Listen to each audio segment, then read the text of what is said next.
the Golan Heights, a narrow strip of land, rising sharply above the surrounding plains, stretching barely 1/800 square kilometers, small enough to fit inside New York City's Central Park multiple times over. And yet, in October 1973, it became the stage for a battle so fierce, so legendary, that it would be remembered as one of the greatest tank defenses in history. How could a few hundred Israeli tanks possibly hold against hundreds of Syrian armored vehicles? History labels it impossible. But it happened. The early morning sky over the Golan Heights was deceptively serene. A thin layer of mist clung to the slopes, hiding rocky outcrops and narrow passes that would soon become the deadliest choke points of the battlefield. Birds, unaware of the storm to come, flitted between scrubby bushes. The soldiers on both sides, too, might have assumed that morning was ordinary. But nothing about this day would be ordinary. The date was October 6, 1973, the Jewish holy day of Yom Kippur, a day of fasting and reflection.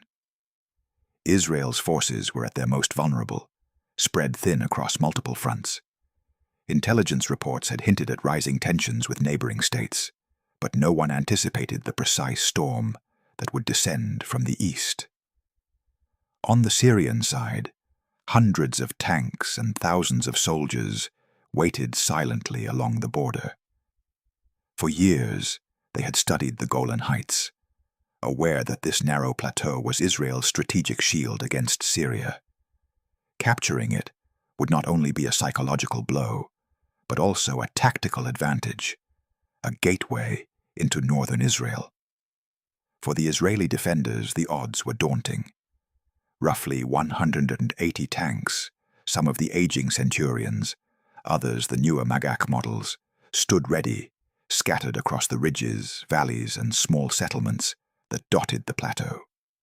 Supplies were limited. Reinforcements would take time to arrive. And air support could not always respond immediately due to the sudden nature of the attack. Yet, the Israelis had something their enemies could not calculate: knowledge of the terrain, precision, and the resolve of soldiers who understood the stakes. As dawn broke, the silence shattered. The first rumble of engines, distant but growing louder, signaled the beginning of the Syrian offensive. Thousands of tanks moved in formation, shimmering under the morning sun like a living metal river. Artillery fire erupted from the valleys below.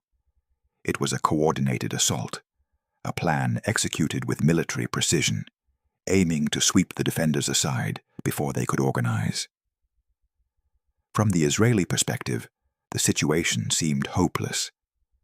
The Syrians had the advantage of surprise, numbers, and momentum. Their tanks were well-armed, modern, and deadly. Against such a force, even the bravest units might falter. And yet, the Israelis had something the Syrians did not expect: creativity born out of necessity, courage forged in isolation, and a strategy that turned the very terrain into a weapon. Commanders like Avigdor Kahalani, a young but skilled tank officer, realized that conventional engagement would be suicide. The plan was simple in theory, but perilous in practice. Hold the high ground at all costs. Create kill zones where terrain and ambush tactics could maximize the defensive advantage, and buy time for reinforcements to arrive. Every ridge, every dip in the rocky plateau could be a trap waiting for an overconfident tank to enter. And yet, the paradox remained.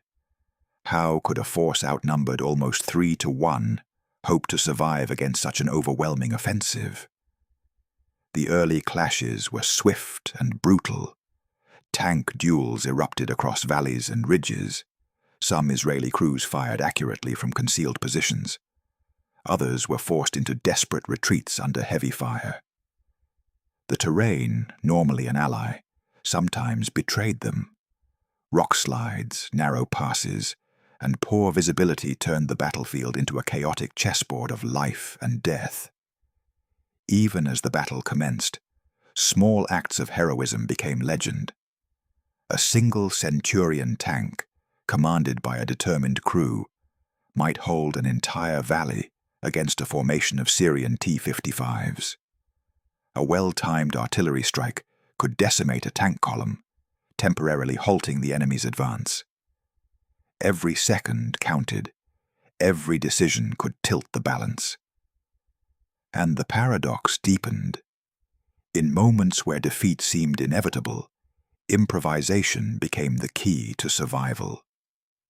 Israeli commanders with limited communication and scattered units coordinated counterattacks in real time, sometimes relying on split-second judgment rather than standard orders.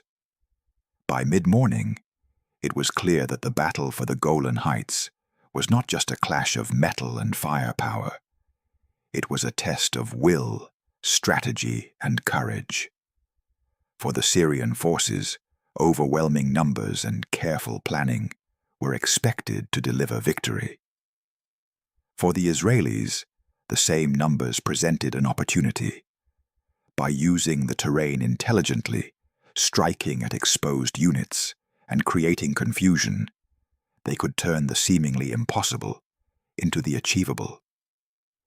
Yet even the most skilled commanders could not anticipate every outcome. Every tank destroyed, every valley held, every unit forced to retreat introduced uncertainty into the battlefield. Who would emerge alive by nightfall? Could the Golan Heights truly withstand the storm that had descended upon it? As the sun climbed higher, the roar of engines and the metallic thunder of tank fire filled the air. Smoke curled into the sky, marking the first casualties of this legendary defense. And amid the chaos, a chilling realization settled over both sides. This battle would not be decided by numbers alone. It would be decided by strategy, courage, and the sharp edge of split-second decision-making. By the end of this day, the world would witness something extraordinary. A small, outnumbered force holding a plateau against an enemy many times larger. The Golan Heights would become synonymous with legendary tank warfare. But the question remained, could this tiny force endure until the reinforcements arrived? And with that question hanging over the plateau, the stage was set for the second part of our story. The full Syrian offensive, the chaos of armored warfare, and the moments of unexpected brilliance that would define history. A force that seemed destined to collapse, standing alone against an onslaught that should have crushed it within hours.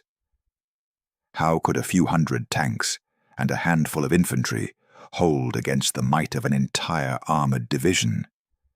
The answer would reveal itself in fire, smoke, and the unforgiving calculus of war. By late morning, the Syrian offensive had fully unleashed its power. Columns of T-55 and T-62 tanks moved relentlessly down the slopes, supported by artillery and infantry. Their engines roared like living beasts, their tracks carving deep furrows into the rocky earth. On paper, their numbers should have guaranteed success. Roughly 1,400 tanks, 10 times the Israeli force, backed by thousands of soldiers and air support poised to dominate. Yet, the battlefield defied expectation. The Israeli units, though few, exploited the terrain with surgical precision. Narrow ridges funneled enemy tanks into kill zones, while rocky outcrops shielded the defenders from the worst of the artillery. The battlefield itself became a weapon, bending the rules of probability. Inside an Israeli command post, Colonel Avigdor Kahalani observed the unfolding chaos. Radio reports crackled with tension. One unit had repelled a Syrian tank column, while another was pinned down under a hail of shells. Each victory was small, each setback potentially catastrophic. The paradox of the situation was apparent. Victory depended less on strength and more on timing, creativity, and courage. At 11 a.m., a Syrian breakthrough seemed imminent. A column of tanks crested a ridge near Tel Faher, a strategic Israeli outpost. Israeli gunners prepared their ambush. The moment was critical. Hesitation could mean annihilation. Then, with a sudden roar, Israeli tanks opened fire from hidden positions. The concentrated volleys struck the advancing tanks in rapid succession. Explosions ripped through the valley, metal twisted, and smoke filled the air. One column of hundreds had been stopped by only a few dozen defenders. But this small victory carried a chilling cost. For every Syrian tank destroyed, Israeli forces suffered casualties and mechanical failures. Communications lines were disrupted, leaving units isolated. Reinforcements were still hours away, and the question hung over every soldier: how long could they hold? Meanwhile, the air was thick with uncertainty. Syrian infantry moved behind armored lines, attempting to exploit weak points. Sniper fire and artillery strikes created a constant, invisible pressure. Israeli units, relying on disciplined coordination, had to fight on multiple fronts, simultaneously, balancing offense and defense in a high-stakes game, where one mistake meant death. By early afternoon, the Golan Heights had transformed into a battlefield of paradoxes. Tanks outnumbered but unable to advance, small forces inflicting disproportionate damage, and commanders making impossible decisions under fire. Each ridge and valley became a microcosm of chaos and strategy. A particularly dramatic moment unfolded near Tel Shar. Israeli tank commander Yossi Ben Hanan faced an approaching column of Syrian T-62s. With only 4 operational tanks at his disposal, he initiated a maneuver considered suicidal by conventional standards. He split his forces, engaging the enemy from multiple angles simultaneously. Explosions erupted, dust and smoke obscured vision, and the valley echoed with the thunder of gunfire. The outcome was uncertain. Would this risky tactic succeed, or would it leave his small crew destroyed? The answer would come slowly. Syrian forces advanced, but were forced into staggered movements to avoid ambushes. Each Israeli strike bought critical minutes, yet the tension was unbearable. Could they sustain this delicate balance as the sun moved westward, bringing new shadows and fresh dangers? Even the terrain itself was an unpredictable ally. Some valleys acted as natural traps, funneling enemy tanks into narrow corridors. Others, deceptively open, hid mines, ditches, and explosive traps laid by the Israelis. The paradox: the same rocky, unforgiving landscape that could endanger defenders also provided their lifeline. By mid-afternoon, the battlefield had become a theater of micro-cliffhangers. Every encounter between tank and tank could shift the outcome of the entire front. Every decision, whether to retreat, hold, or counterattack, carried consequences beyond the immediate skirmish. Each successful ambush was a temporary victory, each pause a dangerous gamble. And then came the moment that would define the Israeli defense. A Syrian armored division attempted a concentrated assault toward Quneitra, aiming to break the Israeli line completely. The defenders were stretched thin, exhausted, and low on ammunition. On paper, collapse was inevitable. Yet, through a combination of bold counterattacks, clever repositioning, and sheer audacity, Israeli forces held the line. The sun dipped toward the horizon, painting the battlefield in shades of blood red and gray smoke. Survivors on both sides paused, taking stock of losses and regrouping for the night. The paradox remained. Against overwhelming odds, the Golan Heights still held. But the victory was temporary, fragile, and the coming night promised new dangers. As darkness fell, neither side could predict what the next hours would bring. Would reinforcements arrive in time to stabilize the front? Could the Israelis maintain their astonishing defense? Or would the Syrian armored tide finally sweep them aside? The answers lay hidden in the night, waiting to be revealed in the next chapter of this legendary battle. Sometimes, victory depends not on the might of armies, but on the moments that should not exist. How could a few tanks, battered and bloodied, survive long enough for reinforcements to arrive in a battle that seemed already lost? The paradox of the Golan Heights was not just strategy or courage. It was survival in the face of inevitability. Nightfall had brought a tenuous pause to the fighting. Dust and smoke hung in the valleys, mingling with the scent of gunpowder and scorched metal. Israeli units huddled in rocky outcrops, checking their equipment, tending to the wounded, and preparing for the renewed Syrian assault at first light. The battlefield seemed frozen, but only for a moment. In the shadows, danger waited. The Syrians, confident after a day of relentless advance, were regrouping for a massive dawn offensive. Reports from scouts indicated the arrival of fresh armor and infantry units. Their goal, a decisive strike aimed at severing Israeli control over Tel Fahar and Quneitra, the key strategic heights. Inside the Israeli command posts, tension was palpable. Communications lines had been partially restored, but intelligence remained fragmented. Commanders had to make decisions with incomplete information. Every choice carried immense risk. A premature counterattack could wipe out their already strained forces, while waiting for reinforcements too long could mean losing the entire line.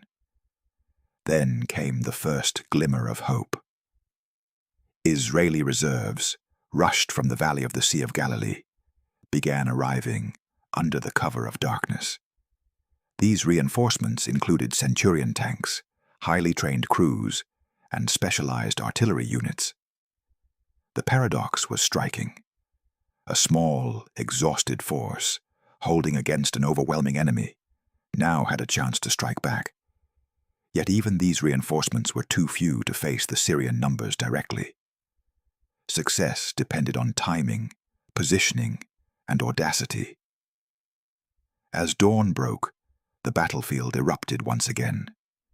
Syrian tanks advanced in coordinated waves, attempting to exploit perceived weaknesses. Israeli gunners, now supported by the fresh Centurions, opened fire from concealed positions.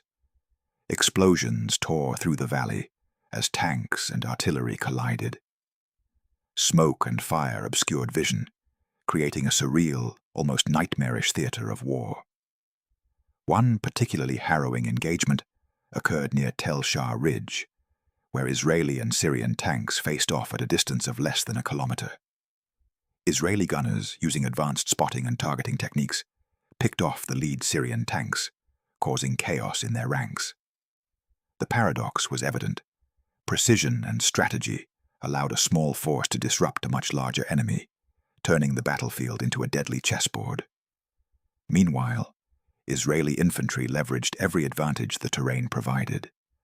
Steep ridges, narrow passes, and hidden minefields forced the Syrians to advance in predictable formations, each column becoming a target. Yet the defenders were not invulnerable. Ammunition ran low, tanks overheated, and exhaustion weighed heavily on every soldier. Survival depended not just on skill, but on sheer willpower. By late morning, the first Syrian breakthroughs had begun. Columns of T-62s managed to flank some Israeli positions, forcing intense close-quarters combat. In these moments, individual acts of heroism became pivotal. Soldiers like Captain Amir Levi, commanding a small infantry unit, engaged Syrian armor with limited anti-tank weapons, delaying enemy progress long enough for artillery support to arrive. Each moment stretched into a cliffhanger. Would these isolated units survive, or be overrun entirely? Air support now became a decisive factor.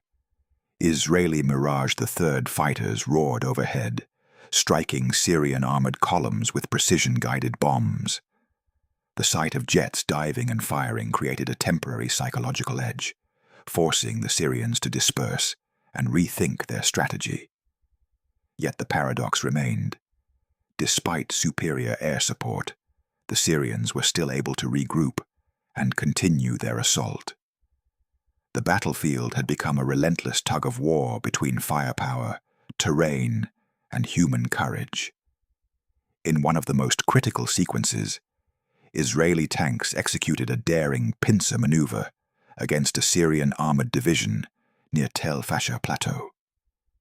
Using hidden valleys and ridges, they circled behind enemy lines, striking supply convoys and isolated tanks. Explosions erupted in waves, and the Syrians struggled to maintain cohesion. But the maneuver was risky. Any misstep could leave the Israeli tanks exposed, potentially annihilated by overwhelming enemy fire. The battle's intensity reached a micro-cliffhanger as night approached. Syrian units attempted one last coordinated push to break the Israeli line. Israeli forces, now reinforced but still outnumbered, braced for impact. Artillery, tanks, and infantry engaged in simultaneous chaotic exchanges. Every second counted, every decision had weighty consequences, and the battlefield teetered between survival and disaster. In the midst of this chaos, the human stories emerged. Tank crews fought not just for territory, but for comrades beside them. Soldiers moved through smoke and rubble, rescuing wounded, repairing disabled tanks, and delivering critical messages. Each act, seemingly small, could shift the momentum of the battle. The paradox of war was clear. The fate of thousands often rested on the courage and ingenuity of a handful. As the night fell again, a tentative calm returned. Both sides had suffered massive casualties, but the Golan Heights remained in Israeli hands, for now. Yet, the cliffhanger remained. Syrian reinforcements still loomed beyond the ridges, their next move unpredictable. Would Israeli forces hold their ground, or would exhaustion, attrition, and relentless pressure finally tip the scales? The battle had entered a critical phase. Momentum had shifted slightly, but only for the moment. The Golan Heights, with its jagged cliffs and narrow valleys, had proven both a formidable ally and a deadly trap. The paradox of the situation remained. Israel had survived against overwhelming odds, but survival was no guarantee of victory.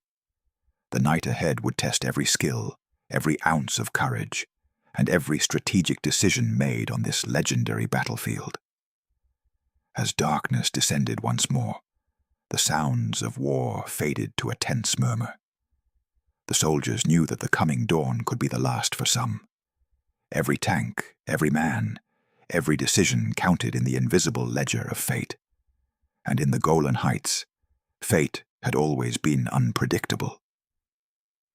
In war, the greatest victories are often born not from overwhelming strength, but from moments when hope should have already died. How could a handful of tanks, battered and burning, halt an army advancing with sheer numerical superiority?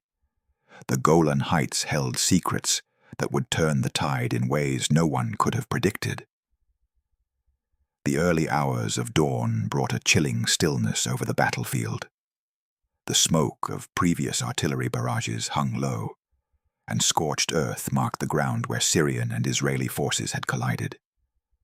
For the Israelis, it was not a moment of relief. It was a moment of critical decision. Every surviving tank, every artillery unit, and every infantryman was poised on a knife edge. Syrian forces, now regrouped and reinforced, launched a massive assault on Tel Faher and the surrounding ridges. Columns of T-62 tanks and infantry advanced under heavy artillery cover, determined to crush Israeli defenses once and for all. The paradox of the moment was stark. The Syrians believed victory was within reach, yet they were unknowingly walking into well-prepared ambushes, traps, and counterattacks. Israeli commanders coordinated a series of daring maneuvers. Centurion and M48 Patton tanks formed a defensive crescent around key ridges, while infantry units dug in, ready to intercept any breakthrough attempts. Every slope and rocky outcrop became a strategic asset, giving defenders the advantage despite being outnumbered. One critical engagement unfolded near Tel Shahir Ridge, where Israeli tank crews faced overwhelming odds. Lieutenant Eli Ben David, commanding a small Centurion unit, spotted a flanking maneuver by Syrian T-62s. With limited ammunition and damaged tracks, the unit executed a precision ambush. Shells tore through the lead tanks, causing confusion and slowing the Syrian advance. The paradox was evident. With fewer resources, careful strategy allowed a tiny unit to control the movements of a much larger force. Meanwhile, Israeli artillery provided devastating support. Units hidden in valleys and behind ridges unleashed barrages that forced Syrian tanks to halt and disperse. Each explosion not only destroyed enemy armor, but also created micro-cliffhangers. Would the Syrians regroup and advance again, or would the pressure of sustained fire finally break their momentum? Amidst the chaos, individual acts of heroism became pivotal. Sergeant Yakov Shalev, trapped in a disabled tank, managed to repel an advancing Syrian crew using a combination of terrain knowledge and improvised tactics. His action delayed the enemy for crucial minutes, allowing Israeli forces to reorganize and strengthen their positions. Every second stretched the tension, turning the battlefield into a suspense-filled maze of survival and strategy. The air above the Golan Heights became a theater of destruction. Israeli Mirage III. Fighters and Skyhawks targeted Syrian armor and supply lines, striking with precision. The combination of ground defense and aerial attacks created a layered defense system, amplifying the effect of Israel's smaller force. Yet the paradox persisted. The Syrians adapted quickly, learning to disperse and regroup under fire, turning each Israeli tactical advantage into a temporary victory. A decisive moment arrived when Israeli tanks executed a high-risk maneuver along the Quneitra Ridge, cutting into Syrian lines and threatening their supply routes. The daring strike caused disarray among Syrian commanders, forcing a temporary withdrawal to reorganize. The battlefield had shifted, but at great cost.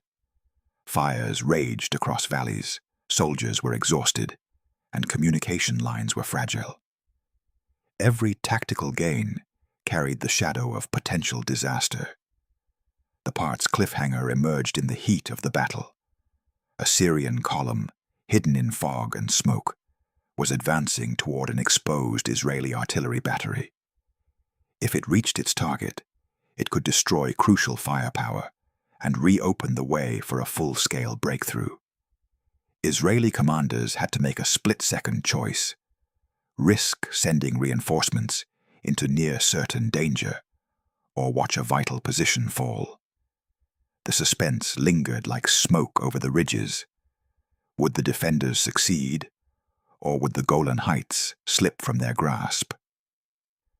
Throughout the engagement, terrain proved both ally and enemy. Rocky outcrops provided cover for Israeli positions, but also limited mobility for tanks and infantry. Narrow passes funneled Syrian columns, creating predictable paths for ambushes, but also exposing defenders to concentrated attacks.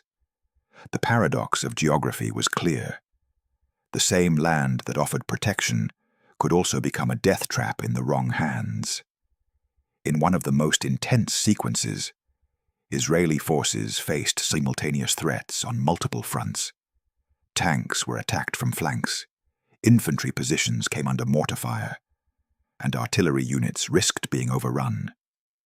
Yet, through coordination, communication, and sheer determination, the defenders managed to hold key positions. Every encounter became a suspenseful mini-story, a micro-cliffhanger within the larger narrative of the battle. As the sun reached its zenith, the Syrian offensive began to falter. Exhaustion, logistical strains, and relentless Israeli counterattacks reduced the momentum of the assault. The paradox of the battlefield was undeniable. Despite superior numbers and heavy artillery, Syrian forces were being contained by a smaller, strategically superior force. However, the danger was far from over. Hidden Syrian reinforcements remained, ready to strike at a critical weakness. Israeli commanders knew that a single misstep could undo days of effort. The cliffhanger hung in the air. Would the defense hold through the next wave of attacks? Or would the tide finally turn in the favor of the numerically superior enemy? By evening, Israeli forces had regained partial control of key heights, but the cost had been immense. Tanks were destroyed, ammunition depleted, and soldiers fatigued to their limits. The battlefield was a testament to the paradox of war. Victory required not only strength and courage, but timing, strategy, and relentless determination. The Golan Heights had survived another day of inferno and fire. Each soldier knew that the coming hours could test them even further. In this land where stones and steel had clashed for days, every decision, every action, and every moment of courage shaped the story of survival.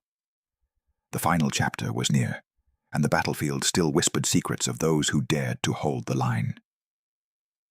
In war, the greatest victories often come not from overwhelming power, but from moments when all seems lost. How could a tiny force, battered and exhausted, turn back an army that should have crushed them? The Golan Heights would reveal a truth as paradoxical as it was heroic. The sun rose on the 5th day of relentless fighting, casting harsh light over a landscape scarred by fire, craters, and the remnants of shattered tanks. For the Israeli defenders, every hour had been a test of endurance and courage. Supplies were dangerously low, communication lines stretched thin, and casualties had mounted. But retreat was not an option. Syrian forces, believing victory was imminent, launched a renewed assault at dawn. Columns of T-62s advanced along the southern ridge, while mechanized infantry pressed from the west. Israeli tanks, many damaged and with minimal ammunition, positioned themselves at critical choke points, using the jagged terrain to maximize defensive advantage. The paradox was stark. The defenders had less, yet in the right positions, they could dictate the flow of battle. Lieutenant Eli Ben David and Sergeant Yaakov Shalev, both weary but unbroken, coordinated a high-risk counteroffensive. Using intelligence gathered from forward observers, they identified a vulnerable gap in the Syrian advance. With precision timing, Israeli tanks surged forward, engaging the enemy from multiple angles. The battlefield erupted. Explosions shattered the still morning air. Smoke and dust turned the landscape into a chaotic haze. The paradox became immediate and visceral. The smaller force, using cunning and terrain, inflicted devastating losses on a much larger army. Every destroyed tank, every fallen vehicle, forced the Syrians to rethink their strategy. But every delay also left Israeli units dangerously exposed. Amid the chaos, cliffhangers emerged. A Syrian column had maneuvered behind Israeli lines, threatening to isolate forward positions. A single miscalculation could have resulted in catastrophe. Yet, through daring maneuvers and split-second decisions, the defenders turned the tables. Israeli centurions blocked the flanking tanks, while infantry ambushed advancing soldiers from hidden positions. The suspense was tangible, every second counted, and the outcome hung by a thread. Air support played a decisive role. Israeli Mirage III fighters and Skyhawks strafed advancing Syrian armor and disrupted supply convoys. Pilots reported that the battlefield looked more like a chessboard than a war zone, with tanks and infantry moving in intricate, deadly patterns. The paradox of air power became evident. Planes could not hold territory, yet their precision strikes amplified the effectiveness of a smaller ground force beyond measure. As the day progressed, the Syrian offensive faltered. Exhaustion, miscommunication, and relentless Israeli resistance slowed their advance. Yet the threat was far from over. Reinforcements were rumored to be on the way, and Israeli commanders knew that the next few hours would determine the battle's ultimate outcome. The cliffhanger lingered. Would the Golan Heights finally fall, or would a small, resolute force etch its name into history? The decisive moment arrived near Mount Hermon's southern slopes, where Israeli forces staged a daring ambush. Using the terrain to conceal their positions, tanks fired upon the exposed flanks of Syrian columns. Infantry units, hidden in rocky outcrops and behind ruined buildings, struck from unexpected angles. Panic rippled through the Syrian forces as one armored unit after another was immobilized or destroyed. Lieutenant Ben David's unit faced their most critical test. A T-62 squadron, larger and more heavily armed, was closing in. With communication lines disrupted and reinforcements delayed, the unit relied on a combination of daring maneuvering and terrain advantage. Tanks fired from concealed positions, then rapidly repositioned, confusing the enemy and buying precious time. The cliffhanger peaked. Could this small unit hold against overwhelming odds? Meanwhile, Sergeant Shalev coordinated with field engineers to destroy captured Syrian ammunition and supplies, denying the enemy critical resources. Every decision mattered. Hesitation could lead to disaster, yet precise action allowed the Israelis to maintain momentum. The paradox of scarcity was clear. Fewer resources forced more ingenuity, and the ingenuity proved more valuable than sheer numbers. As evening fell, the Syrian advance had effectively collapsed. Units retreated in disarray, morale shattered, and their command structure disrupted. Israeli forces, though battered and exhausted, maintained control of the high ground. Victory had been achieved through a combination of strategy, courage, and unwavering resolve. The aftermath of the battle was stark and sobering. Scorched earth, destroyed tanks and trenches told the story of days of brutal combat. Yet amidst the devastation, tales of heroism emerged. Tank crews who refused to abandon positions, infantry who held critical choke points under relentless fire, and commanders whose decisions turned a desperate defense into an extraordinary triumph. The paradox of the Golan Heights defense remained clear. A smaller, outnumbered force, facing overwhelming odds, had leveraged strategy, terrain, and courage to achieve victory. It was a story that defied conventional expectations, a testament to the extraordinary resilience of those who held the line. History would remember the battle, not only for its strategic significance, but also for the lessons it imparted. In war, numbers are not always decisive. Ingenuity, coordination, and courage can overturn the most daunting challenges. For Israel, the defense of the Golan Heights became legendary, a symbol of determination against the odds, and a case study in the art of armored warfare. The Golan Heights had endured the storm. Each soldier, each tank, and each decision had contributed to a narrative that would echo through generations. And though the scars of battle remained etched in the earth, and the memories of those who fought, the legend of their defense would endure far beyond the battlefield itself.